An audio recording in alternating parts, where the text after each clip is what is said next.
Assalamualaikum warahmatullahi wabarakatuh.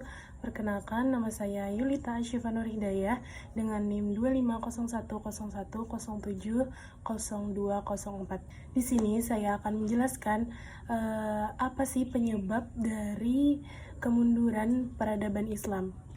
Nah, seperti yang kita ketahui bahwasanya peradaban Islam dalam lintas sejarahnya mengalami pasang surut, yang mana sejarah juga mencatat masa kejayaan itu yang disebut The Golden Age of Islam atau masa keemasan Islam. Pada masa kejayaan, peradaban Islam mempunyai pengaruh terhadap kemajuan dan peradaban di Barat, yang mana diakui oleh Christopher Daswan yang menyimpulkan bahwa kemajuan Islam ini bersamaan masanya dengan kegelapan di Barat. Dan sayang sekali, peradaban Islam dan kemajuan Islam ini harus berhadapan dengan kenyataan yang mengenaskan, seperti penghancurannya perpustakaan-perpustakaan di kota Baghdad oleh tentara Gulagu Khan dari Mongol, sehingga warisan intelektual Islam yang dulunya maju dan sekarang harus menghadapi kemunduran yang signifikan. Selanjutnya, umat Islam memasuki periode pertengahan. Pada zaman ini, perhatian umat Islam pada ilmu pengetahuan kurang sekali. Ada pendapat bahwa ilmu ijtihad tertutup makin meluas, dan juga desentralisasi dan disintegrasi tambah meningkat. Perbedaan antara Sunni dan Syiah serta antara Arab dan Persia bertambah nyata. Demikian juga tarekat dengan pengaruh negatifnya. Ditambah umat Islam di Spanyol mengalami kehancuran dan dipaksa masuk Kristen atau keluar dari daerah itu. Kurang lebih pada abad ke-13 Masehi, walaupun sebenarnya gejala-gejala dan faktor-faktor penyebab ini sudah mulai nampak pada masa-masa sebelumnya, kemunduran peradaban Islam tersebut secara berangsur-angsur susut sampai dengan abad ke-16 Masehi. Dan pada abad ke-17 sampai dengan abad ke-19 boleh dikatakan peradaban Islam surut kemudian berhenti dan berada dalam kegelapan, serta dijajah oleh peradaban dan bangsa-bangsa Barat. Selanjutnya, peristiwa kemunduran peradaban Islam. Peradaban Islam mencapai puncaknya antara abad ke-8 hingga abad ke-13 Masehi, masa yang dikenal sebagai zaman keemasan Islam. Pada masa itu, kota-kota seperti Baghdad, Cordoba, Kairo, dan Damaskus menjadi pusat ilmu pengetahuan dunia. Tokoh-tokoh seperti Al-Kindi, Al-Farabi, Ibnu Sina, Al-Khawarizmi, dan Ibnu Rushd menjadi pionir dalam sains, filsafat, dan kedokteran. Namun, setelah abad ke-13, kejayaan tersebut mulai menurun. Ada beberapa peristiwa sejarah yang ditandai kemunduran, antara lain: 1. Masa disintegrasi. Pada masa ini, keutuhan umat Islam dalam bidang politik mulai retak. Kekuasaan khalifah menurun dan Baghdad mulai melemah dan hanya menjadi simbol belaka. Peran khalifah sebagai lambang kesatuan politik umat Islam telah hilang. Disintegrasi dalam bidang politik mulai terjadi pada Bani Umayyah dan Bani Abbasiyah.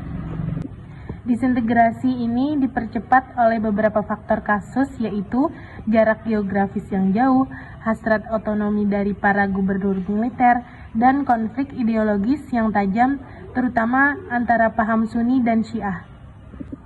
Puncaknya, dinasti Buwayhi, salah satu dinasti Syiah dari Persia, berhasil menguasai Baghdad dari tahun 945 Masehi hingga 1055 Masehi, menyebabkan otoritas khalifah hanya tinggal formalitas dan pelaksanaan pemerintahan sepenuhnya berada di tangan Amir Buwayhi.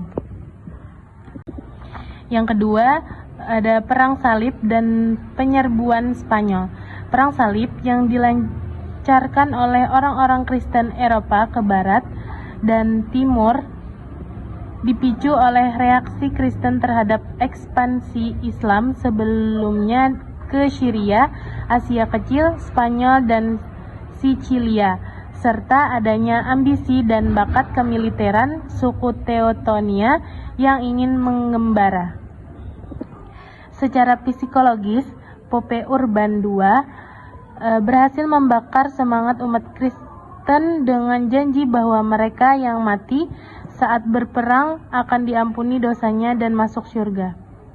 Di Spanyol, serangan ini berujung pada direbutnya Granada, di mana perjanjian penyerahan yang menjamin kebebasan beragama dilanggar oleh kaum muslim.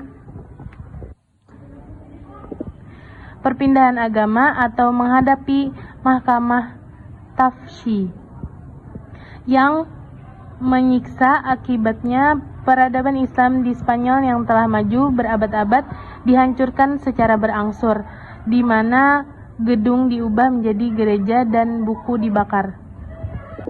Ada dua faktor utama yang mengawali penyerbuan Kristen terhadap Spanyol Islam, yaitu timbulnya perpecahan yang sering di kalangan umat Islam ditandai oleh lahirnya imarat-imarat kecil sesudah masa Khalifah Umayyah di Spanyol. Yang kedua, bersatunya umat Kristen di utara Spanyol, terutama di daerah Prancis. Yang ketiga, ada penyerbuan bangsa Mongol. Dalam eksternal ada ancaman dari dua arah. Dalam kondisi internal yang rapuh, dunia Islam dihantam oleh serangan masif dari timur dan barat. Penyerbuan bangsa Mongol dipimpin oleh Genghis Khan dan dilanjutkan oleh Hulagu Khan.